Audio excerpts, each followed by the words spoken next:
Paz e graça para você ligado nessa emissora. Estamos começando, como sempre, nesse horário, o seu programa de reflexão, entrevistas e debates de todos os dias. E hoje nós vamos discutir uma questão relativamente nova no mundo evangélico brasileiro. Não é de agora, mas há algum tempo as maiores cidades brasileiras começaram a receber uma novidade em termos de igrejas. São as chamadas igrejas underground ou subterrâneas. É que a palavra subterrânea para os evangélicos remete às igrejas secretas da China e dos países onde o evangelho não é admitido com liberdade, né?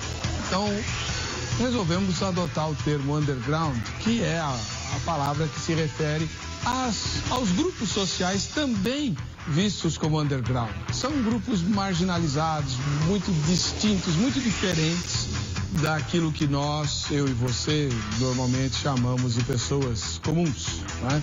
Que vestem roupas mais ou menos comuns, obedecendo um certo ritual social. As igrejas underground têm um público-alvo bastante específico que você vai conhecer na nossa matéria de abertura e ao longo do debate. Pois bem, além das igrejas que têm esse perfil, tem surgido também no Brasil algumas versões da Bíblia voltadas para públicos específicos. E a versão da Bíblia voltada para as igrejas underground, pelo menos uma delas, a mais conhecida, a mais nova, é a chamada freestyle, que evidentemente usa uma expressão bastante cara a alguns desses grupos underground, né? Alguns desses grupos de esportes radicais e tal. Será que termos igrejas com um formato tão apropriado para essas tribos e versões da Bíblia idem, até que ponto isso faz parte de uma estratégia legítima de alcance missionário, de evangelização, pautando-se, né, no ensinamento do apóstolo Paulo, né, fiz-me louco para os loucos, fraco para os fracos e assim por diante? Ou, na verdade, representa um desejo, talvez secreto ou não confessado, de adaptar o evangelho aos nossos gostos pessoais? É exatamente isso que nós vamos discutir hoje, né? A realidade das igrejas underground é indiscutível, o resultado que elas dão também, né? E o surgimento de versões da Bíblia é um fenômeno que, graças a Deus, está cada vez maior, por várias razões. Algumas delas talvez nem tão espirituais, mas, como diria Paulo, pouco importa, contanto que Jesus seja anunciado, né? Quem vai fazer o julgamento é Deus. Mas se alguém perguntasse para você, né? Olha, meu filho, meu sobrinho, minha neta, enfim, tá lendo a Bíblia freestyle e resolveu frequentar uma igreja underground.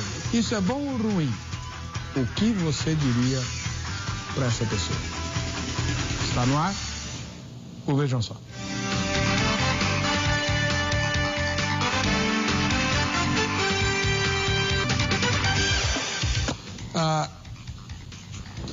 Estamos recebendo pela primeira vez no Vejam Só o irmão pastor Ariovaldo Júnior, que é o ministro da igreja Manifesto Missões Urbanas, o Ministério Sal da Terra, o idealizador e um dos que está à frente do projeto da Bíblia Freestyle. Paz e graça, pastor Ariovaldo, seja bem-vindo. Olá, obrigado pelo convite. O irmão mora em Minas Gerais? Moro em Uberlândia, Minas Gerais. Qual que é o endereço da igreja lá? É Rua Bernardo Guimarães, 478, no centro da cidade. E é uma igreja que a gente pode chamar de underground? Nós viemos do underground. Nós fomos, na verdade, organizados como igreja devido a, antigamente, a gente trabalhar com um projeto de evangelismo com tribos urbanas e com pessoas marginalizadas que a igreja não conseguia alcançar.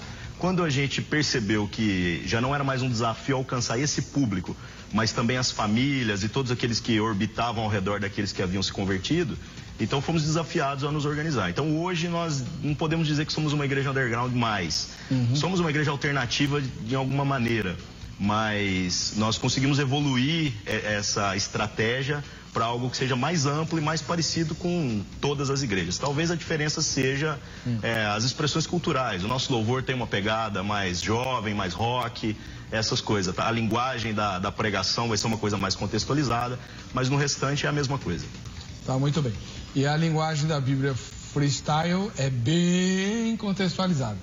No caso é até curioso, porque as pessoas acham que eu utilizo ela na própria igreja onde eu pastoreio. Mas eu nunca utilizei. Ela foi feita como um projeto que era bem experimental mesmo e que focava atingir pessoas na internet. O que aconteceu foi que os frutos começaram a ser maiores do que a repercussão negativa, que infelizmente é aquela que ganha a grande mídia, né?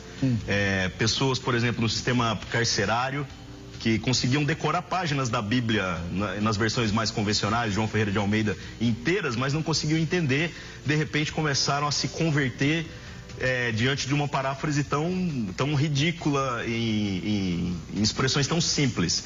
Outro caso é o caso de clínicas de dependentes químicos também, que começaram a imprimir algumas páginas e depois dando retorno com os testemunhos. E também, surpreendentemente, muitos ateus que disseram que entraram no site para rir um pouco, porque criam que era alguém debochando da palavra de Deus. E aí, quando se surpreenderam com as histórias, resolveram pegar uma Bíblia convencional para conferir, porque queriam saber se eu não havia inventado aquilo, né? E aí depois eu recebi e-mails muito agradáveis, onde essas pessoas diziam: eu não fazia ideia que a Bíblia possuía histórias tão loucas e que Jesus era um cara tão revolucionário assim, como você pintou ali naquela paráfrase. Perfeito. Mais uma vez, obrigado por ter viajado. Ele veio de ônibus, de Uberlândia, até São Paulo, para participar do Vejam Só. Muito grato. Eu que agradeço.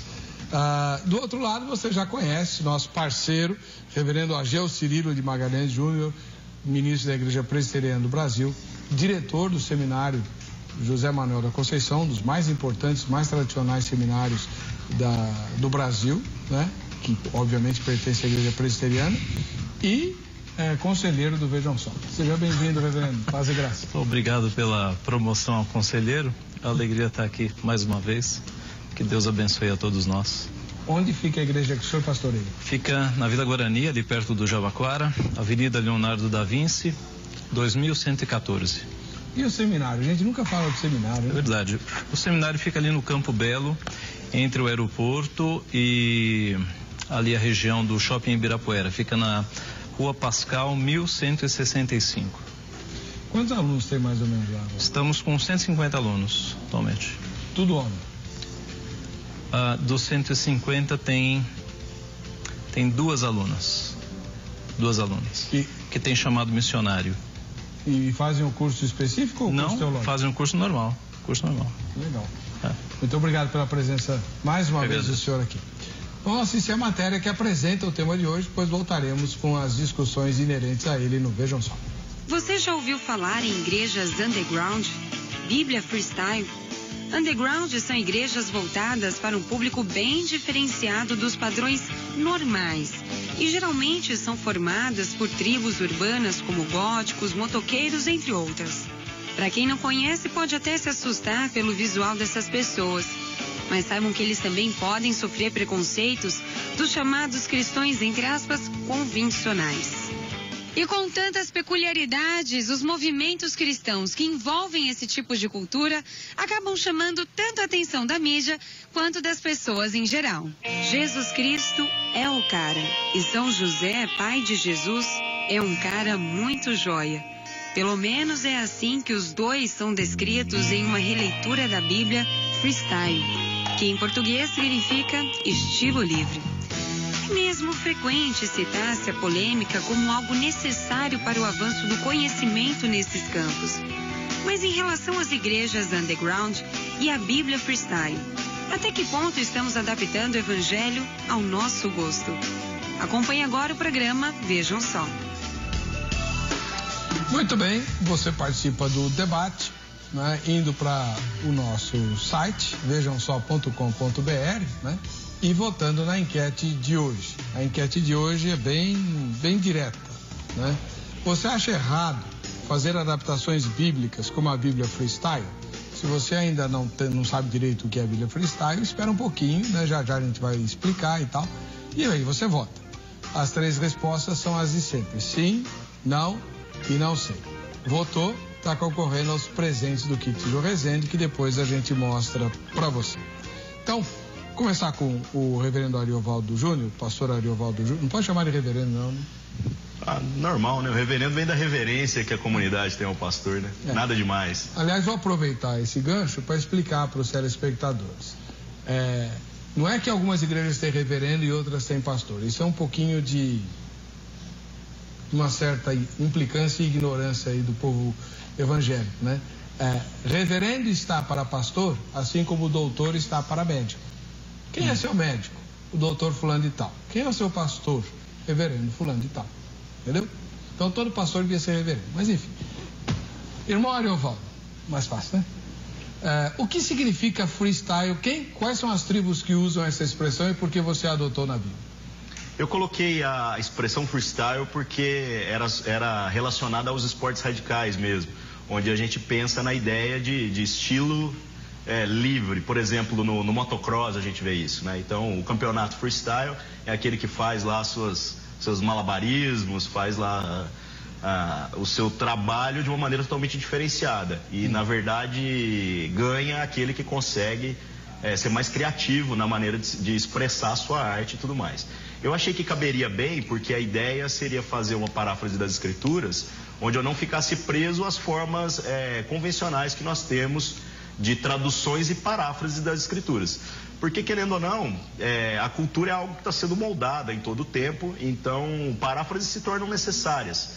A ideia da freestyle era poder ter um pouco mais de liberdade poética, talvez, para poder brincar um pouco com a cultura e tentar atingir alguns nichos especificamente. Tanto que cada evangelho é contado, às vezes, de uma maneira diferente, de uma maneira diferenciada, para que a pessoa que estiver lendo possa ter uma noção diferente, da mesma maneira que ela deveria ter ao ler a Escritura, mas às vezes por conta da linguagem ela está tendo dificuldade em ter compreensão daquele texto. Na igreja você usa qual versão? Eu uso o texto convencional, mais comum, João Ferreira de Almeida mesmo, as revista atualizada, revisada e corrigida, e NVI, que é uma versão muito comum. Eu nunca utilizei a Bíblia Freestyle na minha própria igreja. Por quê? Porque não há necessidade. Ela é muito útil em evangelismo, quando a gente trata com pessoas que têm dificuldade com a forma da linguagem bíblica, mas no culto, no geral, eu acho que a ideia da paráfrase é levar a pessoa ao texto integral e não substituir o texto. Quanto tempo existe a freestyle? Desde janeiro de 2013. Ela está ainda sendo escrita, né? Está sendo completado agora o Novo Testamento e aí nós vamos partir para o Antigo Testamento. Então, tem um ano, quase um ano e meio. Você se converteu a Jesus com que idade? Com 16 anos. Em que igreja? Era uma igreja pentecostal, chamava Comunidade Shalom. E, aliás, a ideia até veio daquela época. Porque de fazer a versão da Bíblia? Só que a gente não tinha computador, não tinha conhecimento bíblico, mas foi a minha grande surpresa quando eu me deparei com o texto onde me discipularam e eu falava, é muito engraçado essa maneira que a Bíblia fala, né? Até porque a gente não tinha as versões mais usadas hoje, né? A NVI não existia, a NTLH não existia, não. E essas paráfrases como a mensagem, essas outras também não. Então, não tinha muitas opções. No máximo tinha a Bíblia Viva, mas não era muito popular. Não, né? Muita gente nem conhece até hoje, né? E qual outra paráfrase? Talvez algumas cartas do Novo Testamento que eram cartas para igrejas vivas, que era do Phillips. Não conheço. Nessa época que eu me lembro das paráfrases eram essas. Tá bom, obrigado. Depois tem mais pergunta para você.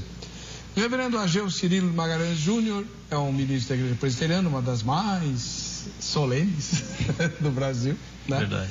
E dirige um seminário. Há quantos anos o senhor já está no seminário, na direção? Estou lá desde 2007. Então já vão aí 7, 8 anos. Acho que é o 8º ano esse. Comandando professores e estudantes que um dia virão a ser pastores da igreja presbiteriana. Né? Como é que o senhor vê as igrejas underground e também iniciativas com a Bíblia Freestyle? Olha, quanto às igrejas underground, eu penso que a maior dificuldade dos protestantes de igrejas históricas é acompanhar pela história que no passado, quando alguém se convertia, ele acabava tendo uma mudança até na imagem, né? Então, o indivíduo que era de algum gueto, de alguma gangue, ele acabava se convertendo e nos anos 70, nos anos 80, ele mudava o vestuário até. Hoje, pensando no tema, eu me lembrava da história lá daquele pastor, o Wilkerson, que escreveu A Cruz e o Punhal, né? Um livro que mostra um pastor da Assembleia de Deus, super tradicional, que começou a evangelizar menores infratores. Ele acompanhou um julgamento de jovens que haviam cometido crimes e o seu coração se compadeceu daqueles jovens e ele decidiu evangelizá-los, sofreu ameaças de morte, mas o fato é que houve conversão naqueles jovens e eles imediatamente tiveram uma transformação na vida deles, mudaram linguajar, mudaram a forma de viver, mudaram roupas. Então, a igreja evangélica está acostumada com esse esquema de as pessoas se converterem e de fato ser uma novidade de vida. Então, o que nos estranha um pouco nas igrejas underground, e eu acredito que há conversão lá, não há dúvida, mas o que estranha um pouco é as pessoas continuarem com a mesma linguagem e o mesmo modo de se vestir, que muitas vezes é um modo que no passado sem Cristo era uma razão de se autoafirmar, ou era um tipo de traje para impor algum tipo de respeito, né, pela forma agressiva. E sendo agora de Cristo, eles não precisariam mais portar trajes que tivessem alguma intenção de afirmação ou de mostrar algum tipo de agressividade. Então, o que nós sempre vemos na igreja evangélica é uma transformação total, até das roupas, dos costumes. Por isso que esse tipo de igreja, embora nós achemos que há conversão, não vamos duvidar disso, mas nós não concordamos um pouco com o estilo, tá? E sobre a Bíblia Freestyle, eu achei bem interessante a explicação do pastor. Eu acho que paráfrases de fato ajudam aquele que não está acostumado com as linguagens nossas. Mas o grande problema que nós temos visto na Bíblia Freestyle é o uso de palavrões, né? Como o pastor depois, como ele deve estar cansado de ouvir falar. Eu não posso falar os palavrões aqui, mas tem palavrão na Freestyle? Não, tem expressões de uso comum nos dias de hoje e que as pessoas acabam se escandalizando. Por exemplo, quando você usa uma expressão mais chula para falar prostituta, aí todo mundo se escandaliza. E é engraçado que quando você vai fazer um trabalho com as prostitutas, é assim que elas chamam umas às outras, né? Então não é um escândalo para quem é alcançado pelo texto. É um escândalo para o evangélico que está lá dentro da igreja. Mas você fez isso de propósito? Sim, funciona. Ele alcança, ele comunica. Usar palavrão? Não, não é um palavrão, é uma expressão, então, tá bom. Uma expressão comum. Deixa eu te perguntar, não vai dizer nenhum, mas deixa eu te perguntar. O que você chama de palavrão que você não usaria em lugar nenhum? Uma expressão que tivesse cunho sexual, que fosse agressiva, irônica, eu acho que tudo isso seria muito descabido. Então há muitos palavrões na língua portuguesa, não há dúvida. Mas há muitas coisas que o conceito de palavrão vai sendo relativizado de acordo com a cultura do lugar, né? Tá. Fora essa questão dos palavrões que depois a gente vai explorar. Então, ok. Então depois a gente volta aos palavrões. Eu acho o seguinte, nós viemos de uma tradição também, o pastor, eu queria que fez teologia, né? A gente tem uma escola mais interna nossa, né? Não é no formato de seminário. Não, irmão, estudou teologia em algum lugar? Estudei depois como autodidata. Ok. Então, na tradição da teologia, nós vemos o critério e a reverência com que a Bíblia é traduzida. O critério chegava a tanto que havia copistas no Antigo Testamento que quando eles iam copiar uma página da Bíblia, um rolo, um papiro para outro papiro, eles contavam os caracteres e aí nas margens, nas massoras, eram os massoretas, eles escreviam lá, por exemplo, 270 caracteres. Pegavam um papiro novo e começavam a copiar. E aí, terminada a cópia, eles contavam de novo os caracteres. Se desse 271, se desse a diferença de um caractere, eles iam na cópia e queimavam. Porque era uma reverência tão grande para com a palavra e um zelo para que nada fosse traduzido de forma diferente, porque afinal era a palavra de Deus, era a mensagem de Deus. Então, com a liberdade que a Bíblia Freestyle tem, você acaba olhando alguns textos e vendo que foge ao significado. Mas não é só essa paráfrase que faz isso. Sim, e eu creio que qualquer outra paráfrase que fuja ao significado do que está escrito na Bíblia, ela não pode ser considerada a palavra de Deus, porque a palavra de Deus é a mensagem de Deus para a humanidade e nós cremos que as palavras usadas no original foram inspiradas por Deus. Então, se eu tenho traduções que se afastam das palavras inspiradas, como considerar a palavra de Deus? Veja só, Paulo escrevendo aos Gálatas, se eu não me engano 3:23, ele vai usar um argumento quanto à profecia de Abraão, mostrando que Cristo cumpre a profecia de Abraão, naquela questão da descendência ou descendentes, e Paulo está se baseando numa letra do Antigo Testamento. Ele está se baseando no argumento de um final de letra, um plural lá do hebraico. Ele confiava tanto que o texto que ele tinha na mão era fiel, que ele se arrisca a construir um conceito importante, apoiando-se numa palavra do Antigo Testamento, numa terminação plural ou singular.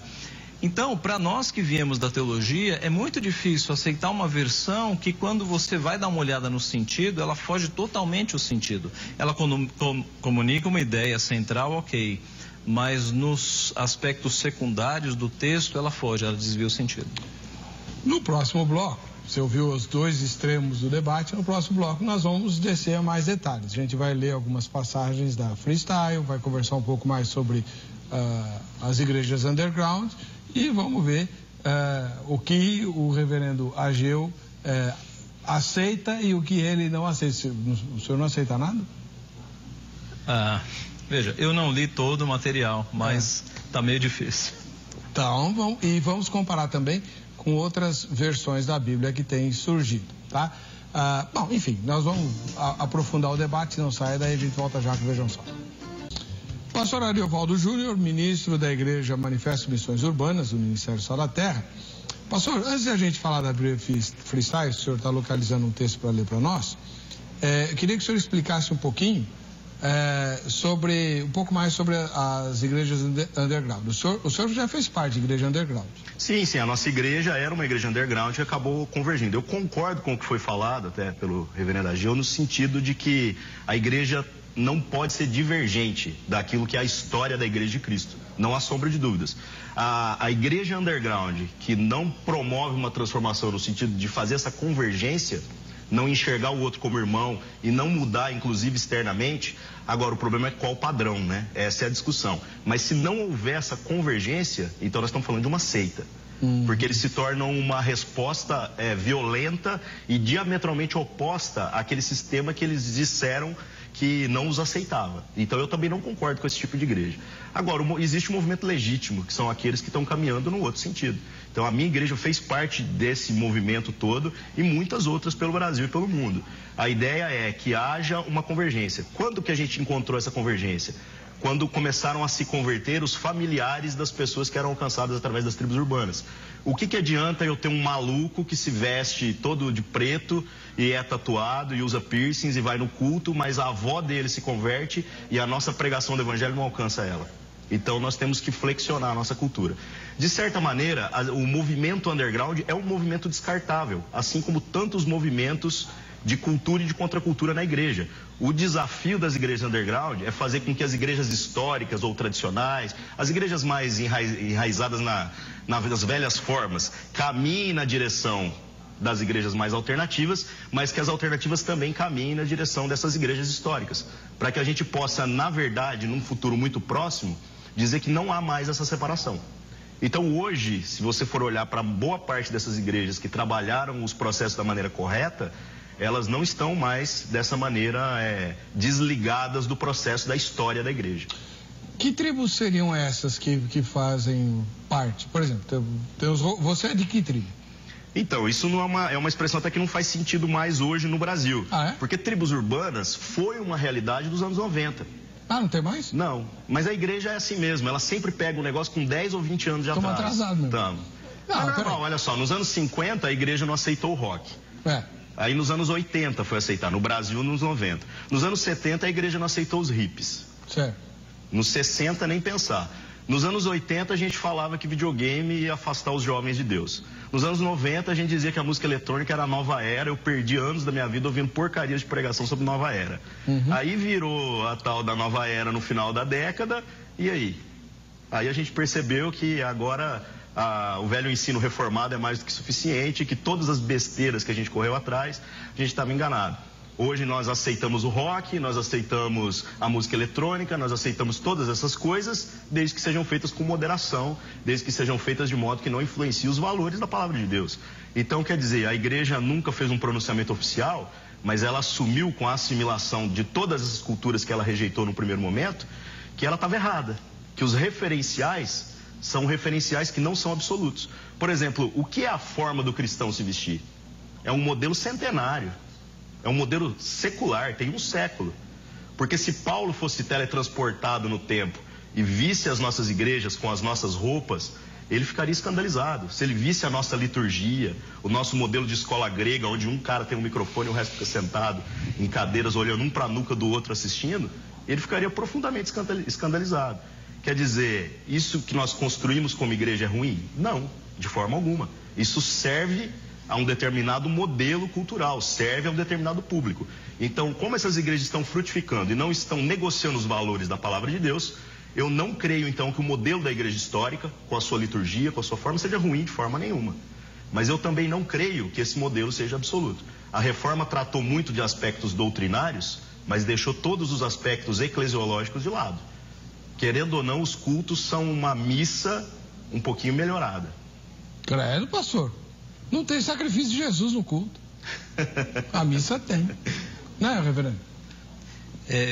Eu diria o seguinte, de fato não há, a Bíblia não diz que a gente tem que usar calça comprida, gravata, nada disso, né? A Bíblia não entra. A questão do vestuário é uma questão cultural, né? Como o pastor falou, se Paulo fosse trazido para os nossos dias, ele levaria um choque com as nossas roupas. Agora, há princípio na Bíblia que nos ajuda a caminhar nessa área. Por exemplo, a lei do amor, a lei de Paulo. Se eu comer carne escandaliza meu irmão, eu não comerei carne. Então, se aparece agora uma nova turma usando uma roupa, algum tipo de adereço que causa escândalo no meio evangélico, a Bíblia me mostra que por amor àquelas consciências mais fracas, eu tenho que me abster. E o exemplo que Paulo usa é o exemplo da carne. Se eu comer carne escandaliza meu irmão, eu não comerei carne. É lógico que o contexto ali tinha a ver com carnes que estavam sendo sacrificadas, e o resto das carnes sacrificadas ia para o mercado e as pessoas compravam a carne no mercado. Então, Paulo, e aí a pergunta dos crentes, a gente pode comer essa carne que outrora foi sacrificada a ídolos? E Paulo dizia, é certo que só há um Deus e que tudo recebido com ação de graças é santificado. Pode comer, mas se o teu irmão vendo você comer essa carne se escandaliza, por amor à consciência do teu irmão você não come. Então eu acho que aplicado esse assunto, eu concordo que a cultura ela vai se amoldando, mas eu não seria tão duro com relação às igrejas mais históricas, porque muitas dessas tribos e dessas roupas que chegam e que geralmente são para chocar, elas chocam de fato, né? Então, isso é complicado. E quanto à questão do culto e da eclesiologia, a reforma, ela tem um princípio que é muito caro, que é o...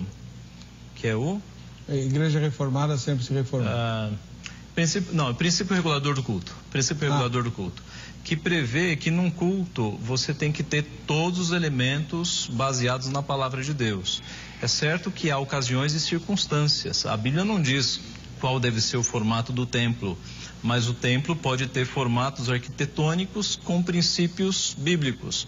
A Bíblia não diz qual vai ser a ordem da liturgia, dos cânticos e das orações e da mensagem. Mas a Bíblia diz que um culto só é culto se tiver alguns elementos. Se tiver a mensagem da palavra, a leitura da palavra, oração e música, e salmos, hinos e cânticos espirituais, tá? Então, por mais que haja algum tipo de variação nos cultos, há elementos que tem que estar ali para que seja considerado um culto. Agora, deixa eu só pegar um gancho aqui no que o pastor Ariovaldo falou, das roupas e tal. É óbvio que as igrejas históricas, elas são muito mais conservadoras nas suas vestimentas, tal. Eu mesmo sou um xarope nessa questão porque eu não consigo pregar sem gravata. Né? Na minha igreja vão pastores sem gravata e tal, mas eu não consigo pregar sem gravata. Eu sou um débil mental. É um bloqueio meu particular. Agora, reverendo, se a gente ficasse estribando nessa questão da roupa mais sóbria e tal, a gente não corre o risco de ficar engessado como ficaram os Quakers, que exigiam que as mulheres usassem aquele guardanapo? Corremos mesmo. E aliás, eu acho que essa é uma discussão bem atual, né? Porque na nossa denominação, você tem também aqueles pastores que só pregam de terno e gravata, e aqueles pastores que já são mais liberais e pregam informalmente, né? Se nós recuássemos 50 anos atrás, o figurino era outro também, era colete, era o terno, né, as 3 peças e até um chapéu em alguns casos. O que regula o tipo de roupa no culto? O que regula são os princípios bíblicos. Se você entende que o culto é a coisa mais importante da sua vida, que o encontro com Deus é um momento sublime, que o momento em que o corpo de Cristo se reúne, uma Assembleia Santa, é um alto momento valorizado, você vai passar isso para o vestuário, porque o vestuário não é neutro. Eu não vou para um casamento, ser testemunha de um casamento de bermuda e camiseta. Por quê? A importância do momento. Eu não vou para uma formatura imagine que eu vou me formar amanhã numa faculdade. Eu não vou vestir uma camisa de manga e uma calça jeans para me formar, eu vou ter lá um traje especial. Então, momentos importantes requerem trajes importantes. Isso é variável. Hoje é o terno e a gravata.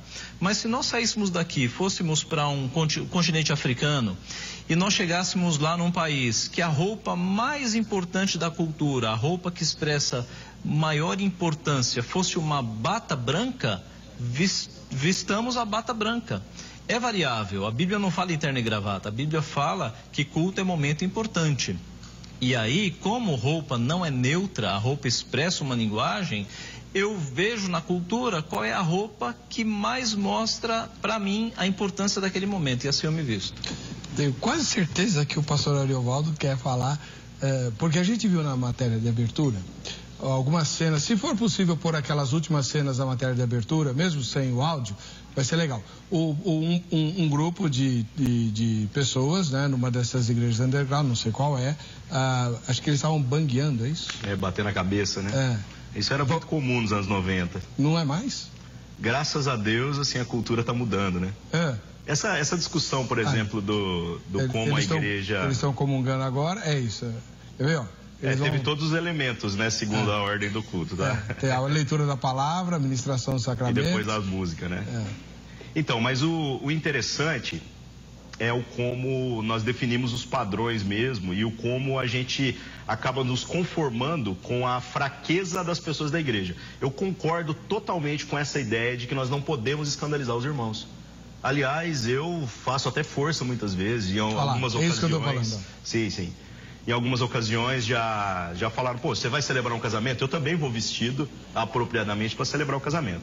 Agora, o que acontece? Acontece que no culto nós temos que entender o seguinte: nós devemos nos vestir de maneira apropriada, com a devida reverência e tudo mais, mas qual expectativa nós projetamos nas outras pessoas que ainda não têm conhecimento e maturidade? Por isso o nosso culto perdeu totalmente seu caráter evangelístico. Levar uma pessoa ao culto hoje é levar ela a uma viagem no tempo. Então, o que acontece? Acontece que nós deveríamos trabalhar mais a mentalidade das pessoas que possuem esse entendimento da reverência para que a gente possa abrir o entendimento delas. E, ao mesmo tempo, trabalhar com as pessoas de fora para que elas possam compreender essa reverência. Por que nós plantamos uma igreja? Porque nós trabalhávamos com metaleiros, eram esses caras aí, punks e outros que não cabiam na igreja. Eu era de uma igreja que não os aceitava, mas nós, pelo serviço, por a gente se submeter a tirar o brinco, a não andar exibindo tatuagens e nem nada do tipo, ganhamos o coração da nossa liderança. Até que então disseram, poxa, nós não podemos dizer que o chamado que vocês têm não é de Deus. O que nós estamos dizendo é que nós temos uma dificuldade de assimilar essas pessoas. Então fizeram aquela abençoada do tipo assim, vocês estão abençoados para ir fazer lá longe. A ideia da igreja alternativa surge dentro dessa proposta. Por que você monta um projeto alternativo? Porque a igreja historicamente estabelecida não absorve essas pessoas. Por isso que eu digo que ela tem que ser descartável, o processo tem que ser convergente. Nós temos que gerar, então, abertura na igreja convencional e nós temos que gerar reverência na outra igreja. Agora, qual é o meio termo? Nós não sabemos, porque a cultura está mudando. Outro problema quando a gente fala de cultura, e aí, né, com relação à vestimenta, olha como é que a igreja histórica está patinando numa coisa muito simples. Hoje o movimento gay, aí o gay está lutando lá pelos direitos dele, e nós não temos dúvida nenhuma entre nós aqui de que a homossexualidade é pecado e ponto. A Bíblia é muito clara nisso.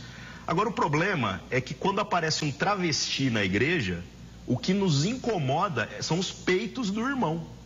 Porque vai que ele é irmão, foi um predestinado, né, por Cristo Jesus e tudo mais.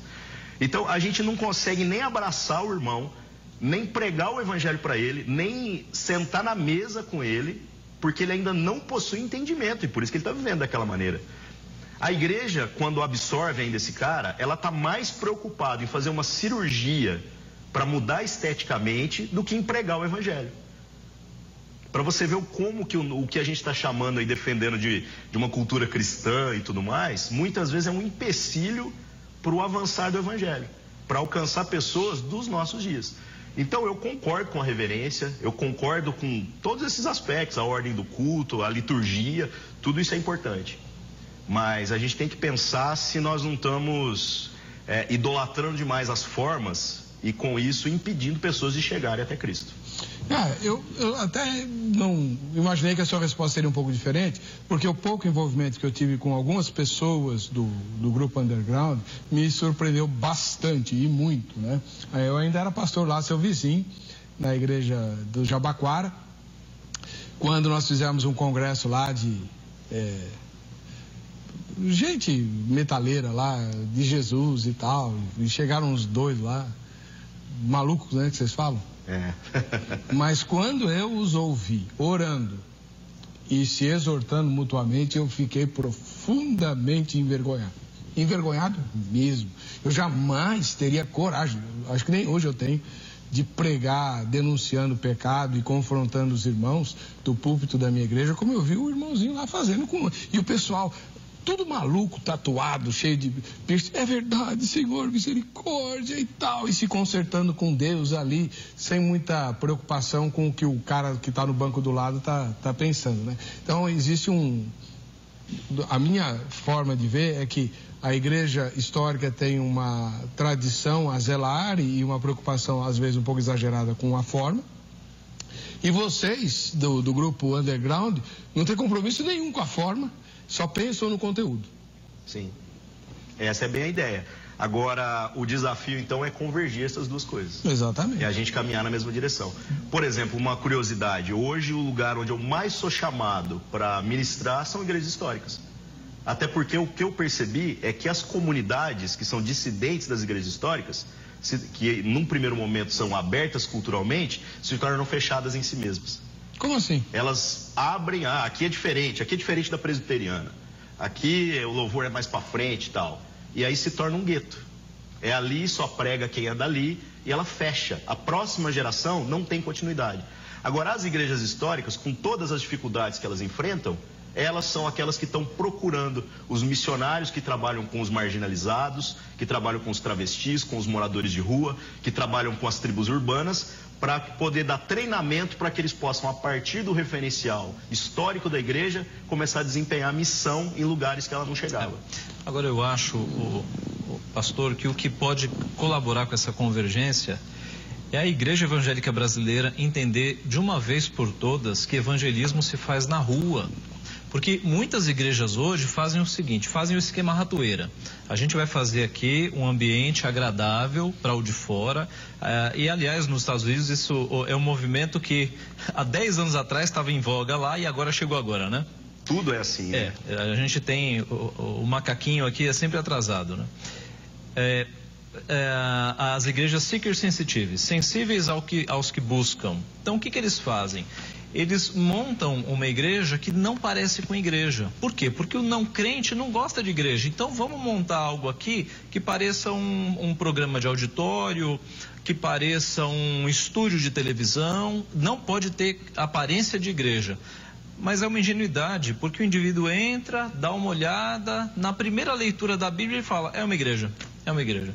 Então, é um equívoco a gente montar uma igreja parecida com os do mundo e ficar lá esperando a pessoa vir na igreja.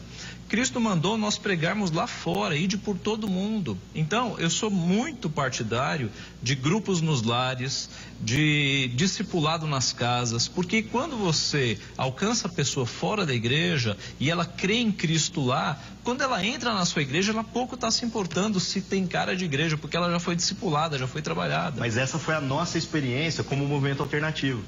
Porque a gente trabalhou 7 anos nas ruas e não éramos igreja, né? A gente fazia parte dessa igreja que não aceitava. Quando algumas conversões começaram a acontecer, e conversões genuínas, a gente tinha que vacinar a pessoa. Dizia assim, nós vamos te levar no culto, porque o cara queria congregar, ele amava Jesus, ele queria o discipulado, ele queria tudo aquilo, mas havia um pacote de rejeição que vinha junto. A gente vacinou essas pessoas, dizendo assim, quando a gente chegar lá, e aquele irmãozinho virar a cara para você, você tem que entender que ele ainda não entendeu as coisas do evangelho como você entendeu. É até duro falar isso, né? Porque eu tô dizendo, tô dando mais moral pro cara que é novo convertido do que às vezes pra pessoa. Só que surpreendentemente, assim como Deus trabalha, levamos punks pra igreja. Aí o cara chega com um moicano, aquela coisa escandalosa, né? E aí de repente vem uma senhorazinha, aquela do coque, que é a mais espiritual, da oração, e vem e abraça essa pessoa. Então, a gente também não pode julgar a igreja pelo todo, porque às vezes uma pessoa vai lá e marca a vida dessa pessoa para todo sempre. Mas eu concordo, os grupos caseiros, os trabalhos fora da igreja, que sejam a partir do relacionamento, são sempre a melhor maneira, porque depois a forma do culto pouco importa. Essa é a grande questão. Tá. Vamos passar para a Bíblia Freestyle? Você selecionou o trecho? Sim, posso pegar qualquer texto aleatório aqui. Eu peguei o último capítulo que foi publicado, que é um trecho de Gálatas 5. Não tem nenhum palavrão não, né, irmão? Acho que não. Acha? Não preparei nada. Vê lá, hein? Posso ler? Vamos lá, Gálatas 5. Vocês são livres, Cristo os libertou. Permaneçam firmes e não deixe que normas impostas por homens venham de novo aprisionar vocês. Manos, quem está dizendo essas coisas para vocês sou eu, Paulo. Portanto, se você quer passar a faca no seu prepúcio, vá em frente, maluco. De Cristo vocês não vão tirar nenhum proveito por isso. Mas se o cabra é macho o suficiente para deixar que outro passe a faca, que viva então todas as consequências disso. No entanto, quero deixar claro que se vocês adotaram esse tipo de vida, escolheram que não querem viver da graça, que vivam em desgraça. Porque em Cristo só tem valor a fé que é operada pelo amor. Passar a faca no prepúcio é circuncisão? É. Agora, falar circuncisão para um adolescente hoje... Até na nossa igreja é um problema. Se o Fora jactância e outras palavras que nós usamos. Não resta a menor dúvida. Se o sujeito não frequentar a escola dominical desde pequeno, ele vai ter dificuldade para entender, porque a Bíblia em português foi traduzida no século XVII, né? Com todos esses aparatos e tal. João Ferreira de Almeida se preocupava com a Bíblia lida em público, então ele queria um som gostoso de ser ouvido e por aí vai. Agora, reverendo, quais seriam os problemas dessa passagem? Tem algum? Não, dessa passagem eu não vi nenhum problema. O nosso problema, quando eu falo nosso, é que há muitos crentes que não aceitam essa versão, né? É com a falta de exatidão em alguns textos e a linguagem chula e aquilo que a gente entende como palavrão, né? O pastor falou que palavrão de fato é algo cultural e é, mas eu encontrei palavras, pastor, que não dá para falar aqui. São palavras que... Você lembra da referência? Eu tenho aqui, eu tenho cópias aqui, mas não vai dar para falar, infelizmente. Por exemplo, Marcos 12, quando Jesus responde: vocês estão forçando a amizade para ver se eu concordo com a... Certo, essa passagem é perfeita. Aí falaram assim, você colocou Jesus dizendo isso? Eu falei, não, eu coloquei Jesus dizendo, não me metam com isso. Porque do que se trata o texto? O texto se trata dos fariseus inquirindo Jesus a respeito daquela questão da mulher que foi casada com o irmão, e depois ele morreu, casou com o outro, casou com os 7 e por fim morreu a mulher também. Na Bíblia está escrito assim, então a quem ela pertencerá? Ou seja, o que ele está perguntando? Essa é a questão. A resposta de Jesus, pela resposta de Jesus a gente percebe. Ele não está falando de um pertencimento, de quem vai lavar a louça ou arrumar a casa. Ele está querendo saber quem vai ter relações sexuais. Essa é a verdade. Então eu usei uma palavra popular, que pode parecer um escândalo para nós da igreja, mas a paráfrase não é voltada para a igreja. Outro exemplo de paráfrases que me escandalizam profundamente, Bíblia infantil. Eu tenho um filho de 3 anos, porque ela omite trechos imensos da palavra. Ela deturpa ideias, só para apresentar os personagens. Eu tenho um filho de 3 anos, e quando eu pego para falar, por exemplo, da história de Noé para o meu filho, não tem nada a ver com a Bíblia. Eu não estou ensinando nada para o meu filho lendo aquilo lá. As músicas desses DVDs infantis também, e tudo que falam, que cantam e que ensinam as crianças a repetir, apresentam os personagens, mas também não apresentam a coerência bíblica nenhuma. Outra paráfrase que é até usada nos cultos, e pode perguntar na igreja de vocês, que vocês vão ver que vai ter a mensagem do Eugene Peterson. Eu acho ela uma paráfrase excelente. Ela só não tem a vulgaridade, talvez, de algumas expressões que eu acabei optando por utilizar. Mas eu tenho muita dificuldade. Por isso eu acho que ela é muito relevante, porque é um ponto de vista diferente. Nós temos que entender que a paráfrase é escrever o sermão. Esse é que é o problema. Nós temos dificuldade de entender isso. A paráfrase não é Bíblia, não vem para substituir a Bíblia. Você não fica livre de ter que fazer uma leitura do texto integral. Mas a paráfrase tem que levar para a Bíblia. Agora a questão é que nós precisamos fazer o seguinte: quando você prega, você parafraseia a Bíblia. Quando você prega no púlpito, você prega com toda reverência. Mas quando você prega nas ruas, você fala a linguagem das ruas. Eu estou sendo julgado não pelas palavras, porque quando essas palavras são usadas, todo mundo dá glória a Deus, no devido contexto, no devido momento. Eu estou sendo julgado porque eu escrevi essas palavras. E o público errado está lendo ele. Então, mas pastor, a ideia é a seguinte: se a gente prega o evangelho para as pessoas mudarem, inclusive a linguagem, como é que eu vou pregar o evangelho usando a linguagem que eles usam, que nós consideramos palavrão? Entendeu? Agora, se eles falam com palavrão, eu vou pregar o evangelho usando palavrão? É isso que esse palavrão depende quem é o nós. De estado para estado no Brasil, até dentro do público evangélico, tem metade das expressões que o povo fala assim, mas isso não é palavrão. Então, mas há algumas, por exemplo, essa de Marcos 12, que começa com PU e segue. Rapaz, você pode rodar o Brasil inteiro, em nenhuma repartição pública, em nenhum programa de televisão. São palavras que são vistas como palavras de baixo calão. Sim, mas para as pessoas que não são evangélicas, elas são de uso comum.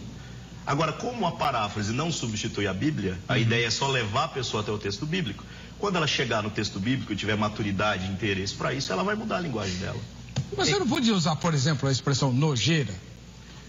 Não me metam nessa nojeira. Sim, o Eugene Peterson fez isso. Agora, você percebe como eu consigo alcançar um público que ele não alcança? Não, lógico, o teu público enfim, eu tenho que chamar o intervalo. O público para o mesmo lugar. Sim, tá bom. A gente volta já com a continuação do Vejam Só. Muito bem. Estamos aqui começando o terceiro bloco do programa Vejam Só. Hoje apresentando o pastor Ariovaldo Júnior, ministro da Igreja Manifesto Missões Urbanas, do Ministério Sal da Terra. Veio lá de Uberlândia, nas Minas Gerais, para participar do programa de hoje. Ele que é o idealizador também da Bíblia Freestyle. E o reverendo Ageu Cirilo de Magalhães Júnior, ministro da Igreja Presbiteriana do Brasil e diretor do seminário José Manuel da Conceição. Esse você já está acostumado a ver aqui no Vejam Só.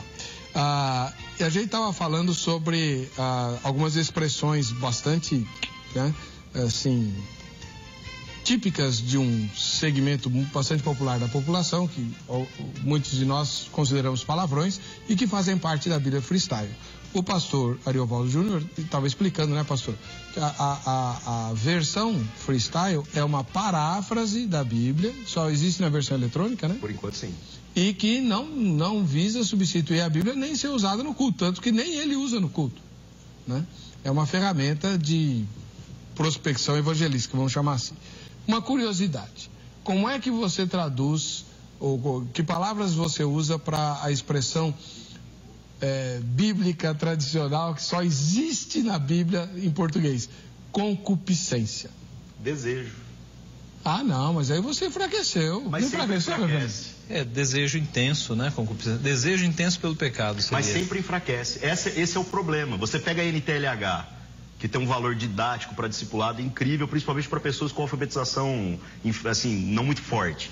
Funciona, mas é muito difícil. A gente que se converteu e foi discipulado, fizemos escola bíblica dominical dentro de uma escritura num formato mais acadêmico, quando a gente pega a NTLH... É verdade. É difícil. Você tem toda a razão. Toda tradução, na verdade, ela já dilui. Por isso que as revisões são importantes, por isso que no meio acadêmico você acaba tendo que ir para o estudo dos originais, né, das línguas originais, acaba que não tem como fugir disso.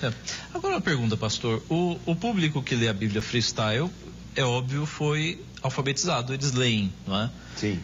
E eles foram alfabetizados numa escola que passou para eles a norma corrente. A norma corrente são palavras simples, mas sem descer a palavra chulas. Agora o movimento aí dos homossexuais é que está querendo introduzir material com coisas assim. O senhor não acha que se eles fizeram escola, se eles aprenderam a ler e escrever usando a norma culta, eles não teriam condições de acompanhar uma NVI, por exemplo, que é uma linguagem mais simples, ou alguma versão de linguagem mais simples? Aí nós entramos num outro problema que é a grande crise educacional hoje, o analfabetismo funcional. O cara conhece as palavras, ele lê placa, ele lê uma série de coisas. Só que hoje é 8 ou 80. Ou o cara pega o Senhor dos Anéis, que é maior que a Bíblia, e lê assim, 2 palitos, ou ele é avesso à leitura. Para essa pessoa avessa à leitura, a nossa dificuldade é de conseguir atrair atenção. Por isso que as paráfrases são interessantes. A NVI, ela é boa para nós. Mas quando você pega um público, principalmente adolescente, ou quando você pega um público aí que tem essa dificuldade com a leitura, é complicado. Reverendo, deixa eu fazer uma pergunta para o senhor. Tirando as palavras chulas, o senhor teria problemas com uma paráfrase bíblica usando gíria? Dependendo da gíria, sim, porque há algumas gírias que descem um pouco o nível, né? Eu acho que eu teria certa dificuldade. Creio que sim. Mas a rapaziada aí do skate e dos esportes radicais, eles não falam o nosso idioma. Mas essa rapaziada, um dia eles vão ser rapaziada de 40, 50 anos. Mas o senhor vai esperar eles chegarem nessa idade? Não, mas eles têm que ser ensinados a sair da gíria, né? Mas é um grupo de resistência. A mudar um pouco a linguagem. Eu só acho que nós estamos numa luta que é o seguinte, nós estamos dizendo que a norma culta, que para nós basta, vai ter que ser a norma culta de quando eles estiverem na nossa idade. E a língua é uma coisa viva. Não, mas nós não vamos chegar a falar igual skatista, não? Não, nós vamos morrer antes. Mas os nossos netos... Credo. Mas os nossos netos, com certeza, vão usar expressões como nós usamos expressões que para os nossos pais eram escandalosas. Não, sem dúvida, sem dúvida. Se eu chegar no grupo de adolescentes da minha escola dominical e falar, vem cá, meu chapa, né? Ele não vai entender nada. E era a expressão, era e nós ainda chamamos jovens de mocidade, de juventude, né? Coisas que para nós quer dizer tudo. Mas fala isso na rua. Por exemplo, você chega na rua e fala assim, ô, galera da mocidade. O cara fala, não tem moça aqui não, rapaz. Aqui é rapaziada. Então você percebe, a língua é viva e ela evolui, né? O você, que hoje nas comunicações já virou VC, vem de vossa mercê. Então a língua é viva mesmo. Mas veja, deixemos a língua ter o seu ritmo de adaptação. Se hoje eu subir no púlpito da minha igreja e começar a pregar em gíria... Mas nem ele faz isso, reverendo. Nem esse doido aqui faz isso. Você faz isso? Não, eu falo como eu estou conversando com você. O senhor entendeu? Eu não sabia também, descobri aqui, agora, que a Freestyle é um projeto, é um ariete. Na verdade, sim, um ariete... Derruba a porta. Derruba a porta, até com violência.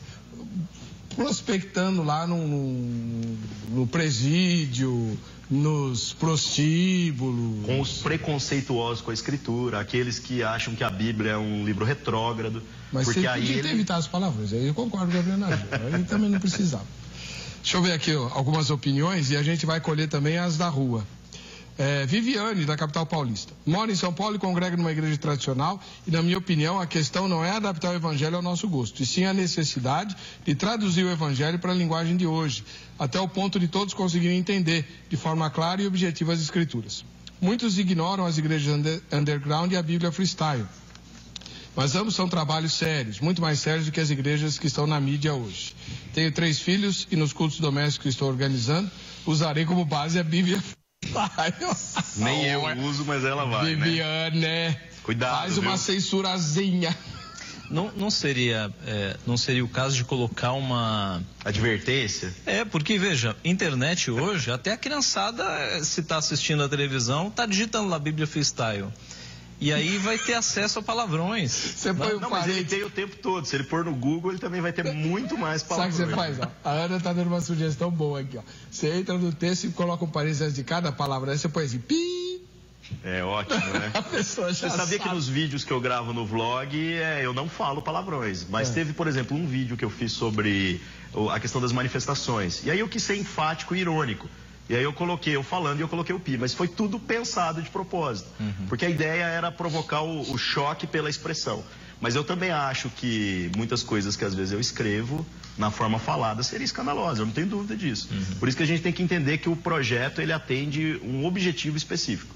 E não é feito para ser utilizado fora disso. Maria Aparecida Araújo, ela mora em Ipatinga, Minas Gerais. É perto de você ou não? Não, é longe, 800 quilômetros. Minas é grande. Não sei, nunca ouvi falar de underground ou Bíblia freestyle. Se for fora do contexto bíblico que Deus deixou para nós, eu sou contra, pois está escandalizando e blasfemando contra a palavra de Deus. Agora, se estiver dentro do contexto bíblico, eu sou a favor, pois o povo de Deus do passado era um povo festivo, apesar dos sofrimentos que eles passavam quando iravam a Deus. Sandro Silva, da capital paulista. Ele é adepto da exegese e exigente. 1 Coríntios 4:6. O que diz 1 Coríntios 4:6? Quem tem Bíblia? 1 Coríntios 4:6. Tá no papel aí. Mais fácil. Estas coisas, irmãos, apliquei-as figuradamente a mim mesmo e a Apolo por vossa causa, para que por nosso exemplo aprendais isto. Não ultrapasseis o que está escrito, a fim de que ninguém se ensoberbeça a favor de um em detrimento de outro. Se já temos problemas com traduções da Bíblia, pior ainda com paráfrases baseadas nessas traduções. A regra principal da hermenêutica é: a Bíblia se interpreta pela Bíblia. Cada vocábulo tem seu contexto dentro de um contexto maior. Não dependemos de conceitos pagãos, mas somos dependentes da teologia hebraica histórica. Então, irmão, eu até concordo em parte com você, Sandro, mas um dia desses, a nora da nossa produtora veio ao Brasil. Ela é norte-americana, de uma igreja batista e tal. E eu estava lá com uma King James, aquela King James mesmo, a King James, né? E tal. E eu mostrei lá um versículo para ela que trazia em inglês a palavra concupiscência. Ela não fazia a menor ideia do que significava aquilo lá. Né? Americana. Acredito que o mesmo aconteça com muitos brasileiros de igreja que estão cansados de ouvir versículos com a palavra concupiscência e não fazem ideia do que significa. Ou jactância Jactância ou próprio. Né? Ilharga. Você sabe o que é ilharga? Não, o que é? Pois é. As dobras da barriga. Vai sair na próxima revisão da atualizada, a palavra ilhargas cai fora.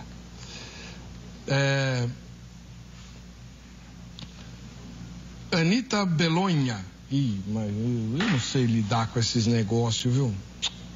Anita Belonha, de Alegrete, no Rio Grande do Sul. As igrejas estão agindo com puro marketing. Elas buscam atender o que as pessoas querem ouvir e fazer. Essa história de danças, gritos, profecias, sonhos, etc., estão incluídas no que o público busca na igreja. E duro é saber que o povo brasileiro, em sua maioria, é analfabeto funcional e de uma cultura muito limitada. Isso sem contar a dificuldade de raciocínio. Assim, as igrejas buscam mais as emoções do que o intelecto, porque a compreensão dos fiéis é muito precária. O mundo está cada vez mais dentro da igreja e elas já estão abertas para atender determinados grupos. E, o pior, se o pastor de uma igreja tradicional agir com um pouco de rigor, as pessoas saem da igreja. De modo que a decadência está bastante generalizada. E a opinião dela é interessante, né? Porque realmente o que a gente tem visto é isso. as igrejas que estão promovendo campanhas, que estão prometendo coisas que a Bíblia nunca prometeu, para tentar atender o cliente. Agora, eu acho que às vezes nós estamos focando no inimigo errado. Tem muita comunidade alternativa que consegue ser biblicamente coerente. E às vezes muitas igrejas aí que são as igrejas donas do marketing, que são as que estão aparecendo na mídia, podem estar indo por esse caminho. Então nós precisamos vigiar o tempo todo para que a gente não vá por esse caminho. Juliano, ele mora em Rondônia. Igrejas underground são igrejas voltadas para um público bem diferenciado dos padrões normais e geralmente são formadas por tribos urbanas. Headbangers, o que é headbanger? É o metaleiro. Metaleiro. Góticos, você é gótico? Não, eu era um headbanger na aparência, mas melhorei um pouquinho, né? E o que é um gótico? O gótico vem daquelas ideias do depressivo, anda bem vestido escuro, bem do movimento gótico mesmo, da literatura. Motoqueiros, straight edges. Esses são os vegetarianos militantes. Ele não só não come carne, como ele ainda se irrita com você, né? Ele fica assim, seu carro tem banco de couro? Eu não sento nisso daí. Sério? Nós temos pessoas desse movimento que se converteram na nossa igreja. E é inacreditável. O cara não come carne até hoje, mas a gente fala assim, nós vamos fazer um churrasco. A gente vai lá e põe a carne, ele vem e põe um espetinho de soja dele no canto e um não irrita o outro. A gente aprendeu a conviver. Isso é legal. Isso é bacana, né, pastor? Sim. Porque quando a gente faz churrasco, a gente nunca lembra dos vegetarianos. Eu não sei nem por que existe vegetariano, né? Mas nós os aceitamos e amamos. São os straight edges. Quem não conhece se assusta pelo visual dessas pessoas. Você assusta muita gente, não é não? E eu sou um dos mais, talvez, suaves, né, misericórdia, do grupo de onde eu vim, né? Quem não conhece se assusta pelo visual dessas pessoas, visto que eles ficam numa situação de certo modo complicada, pois sofrem preconceitos dos cristãos convencionais e também das tribos urbanas normais. Com tantas peculiaridades, os movimentos cristãos que envolvem esse tipo de cultura chamam a atenção da mídia e das pessoas em geral. Texto extraído do Google.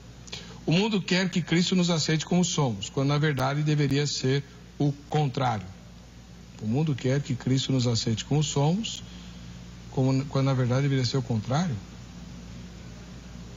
Não, mas Cristo não nos aceita como somos? Aceito.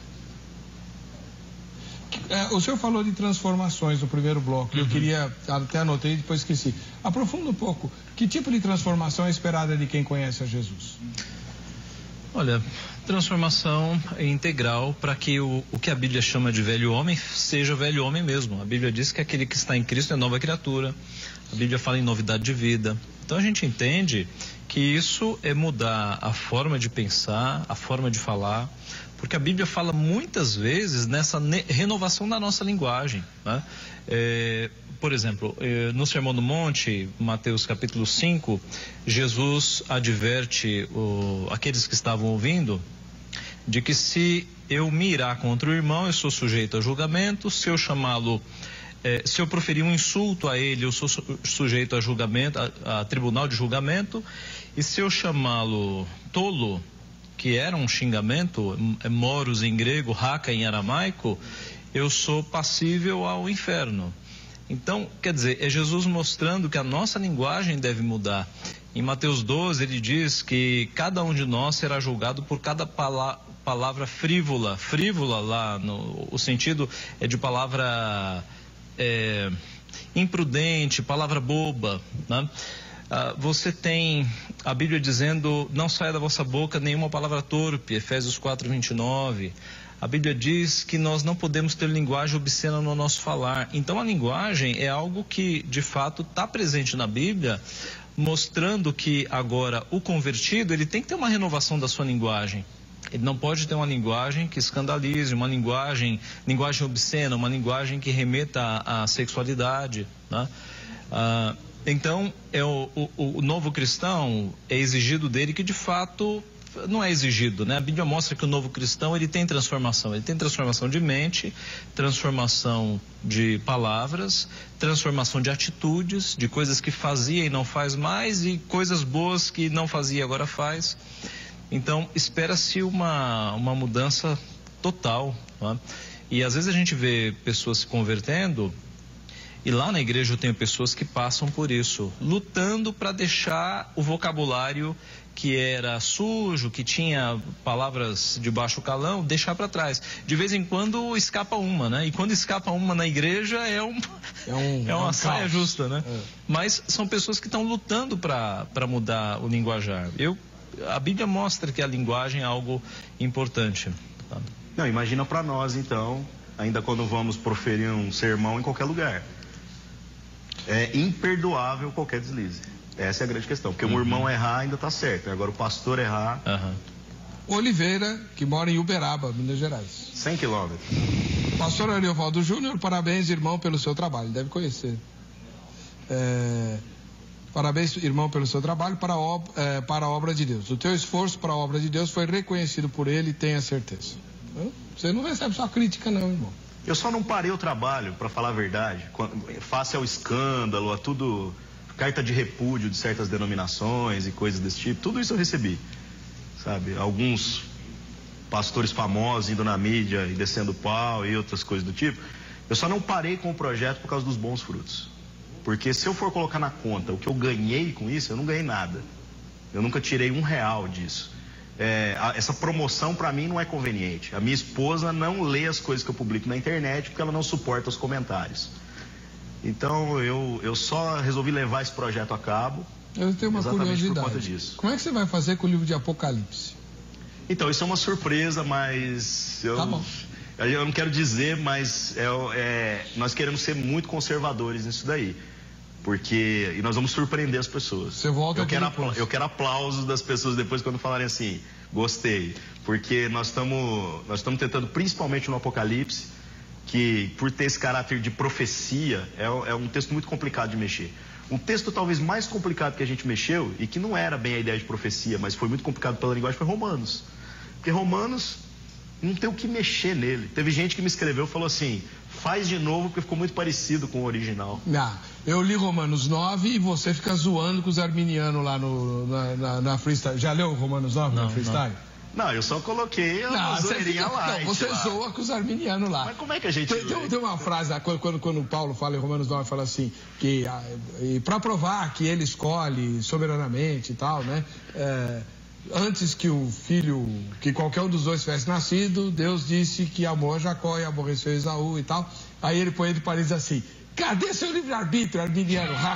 Esse é comentário do autor, né? Desculpa, sim. Né? Do tradutor. Notas do tradutor. Você não resistiu à tentação. Desculpa, né? Tudo bem. Vamos fazer o seguinte, vamos ver o que a nossa repórter apurou nas ruas sobre o tema de hoje.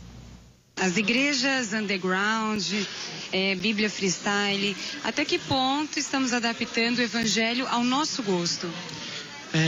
O que eu acho é que a Bíblia ela tem que ser adaptada mesmo para o entendimento, porque muitas coisas que às vezes não fazem sentido para as pessoas. Você vai evangelizar a pessoa, você fala uma palavra mais difícil, tal, não é do cotidiano dela, ela acaba falando, nossa, o que essa pessoa está falando, tal, mas essa alteração não pode ser feita com algo que altere a Bíblia. Tem que ser numa linguagem diferente, mas que não pode alterar o sentido, não pode tornar um sentido totalmente diferente. Então a gente tem que ter muito cuidado com o nível de adaptação ao nosso mundo, né? Porque o evangelho não muda, não pode mudar e não pode ser adaptado de nenhuma maneira. Pergunta um pouco complexa e polêmica.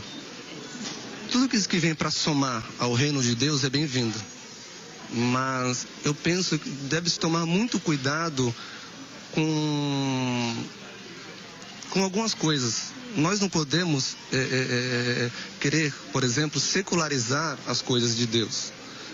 Eu acho que aquilo que é entre o santo e o profano, existe um fio muito fino, onde as pessoas acabam confundindo o que é sacro e o que não é sacro. Até onde eu posso utilizar de algo para poder adaptar e trazer para nós, que somos cristãos, e aceitar. Eu acho que não precisava tanto. Está tudo levando mesmo comércio. Isso daí a gente tem que tomar muito cuidado, porque a Bíblia fala não acrescentar palavras na palavra de Deus, né? Então, eu não creio nisso. Eu creio na Bíblia, né? Na Bíblia como ela é.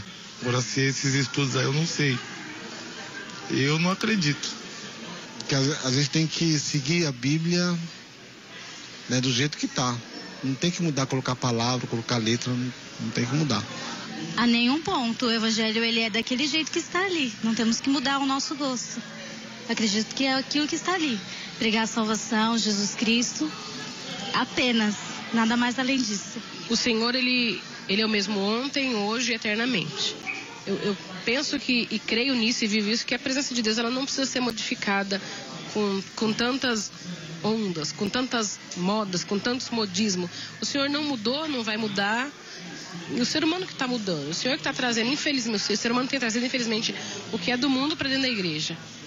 Eu acho que, assim, essa Bíblia underground, freestyle, eu acho que, assim, ela ofende o povo até o momento que ela passa a ter uma linguagem mais vulgar. A gente fica meio em dúvida, né? A gente fica meio em dúvida se é certo ou errado. Eu sei que essas modas, esses estilos, realmente têm alcançado, têm ganhado muitas almas, tem vindo muitas pessoas para a igreja, né? Muitos jovens.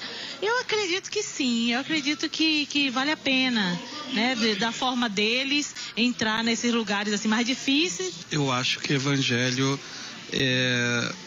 no decorrer dos anos, eu acho que ele veio se perdendo um pouco a essência. Pelo fato mesmo desse mundo cheio de igrejas. Então vai abrindo uma igreja aqui, outra igreja ali, e cada um vai pondo o seu ponto. Eu quero ser assim, a igreja é assim. Então eu acho que a igreja não é de ninguém, a igreja é do Senhor Jesus. Então eu acho que tem que ser feito de acordo com o que a palavra manda. Porque se for de acordo com o que eu quero, com o que a outra pessoa quer, a gente vai sempre criar uma igreja da vontade nossa. Então, esse argumento é usado pelos católicos, não é? Pode dizer, não pode mudar nada, a igreja é uma só e acabou. Então, a gente tem que ponderar algumas coisas aí. A igreja tem que mudar sempre de volta à palavra, né? Sempre voltando para a palavra. Eu creio, pelos depoimentos que a gente viu do pessoal mais escandalizado, que na nossa cultura evangélica, nós somos ensinados a questão das palavras torpes, de Efésios 4:29. Não saia da vossa boca nenhuma palavra torpe. E o que nós consideramos palavra torpe? Palavras chulas, palavras que não levam à edificação, que nos remetem ao velho homem. Eu compreendo a motivação do pastor, é uma motivação muito boa de alcançar aqueles que não estão sendo alcançados.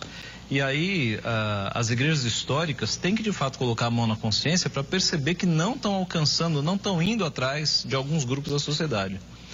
Mas de fato, pastor, algumas palavras empregadas no seu texto, elas chocam muito, né? Eu coloquei as que, eu captei aqui as que mais me chocaram, se me permite.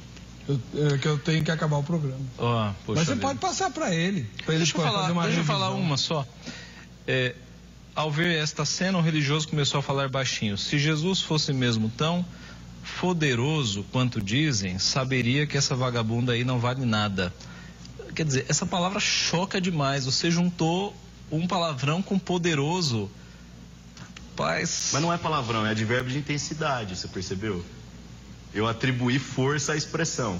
É isso que nós estamos falando. Mas por trás a ideia é uma ideia. Sim, agora olha só, 1 Reis, Juízes 11:1. Então Jefté, o gileadita, homem valoroso, porém filho de uma prostituta, e Gileade era pai dele. Filho de uma prostituta, para nós faz todo sentido. Mas quando as pessoas falam na rua... Não, eu não cheguei nesse ponto ainda. Bom. Mas é isso que eu estou dizendo. Quando as pessoas comentam na rua, eles falam, é o filho da... Não, mas crentes não falam. Não, então. Exato, por isso que a paráfrase não é voltada para crentes. Bom. Então, crentes não leiam a Bíblia freestyle.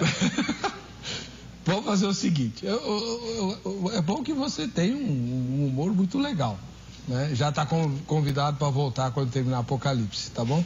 Beleza. O pastor Ageu também, assim ele aumenta a lista de revisões necessárias. Okay. Nós vamos lançar, né, freestyle revisada e corrigida. Por que não? Me chama para revisar que eu tiro todos os palavrões, aí fica agrada a todo mundo. Pastor, eu sou a favor do senhor com relação aos palavrões, mas a gíria é importante para alcançar o skatista e as tribos correlatas.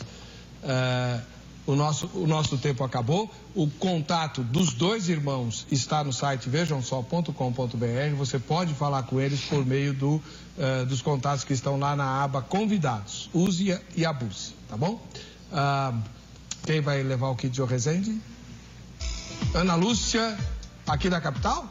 Bom, não sei. Ela não pôs a cidade. Depois a gente verifica, tá? Para você que está com a gente e que continua com essa emissora, a paz e a graça de Jesus, nos veremos no próximo Vejam Só.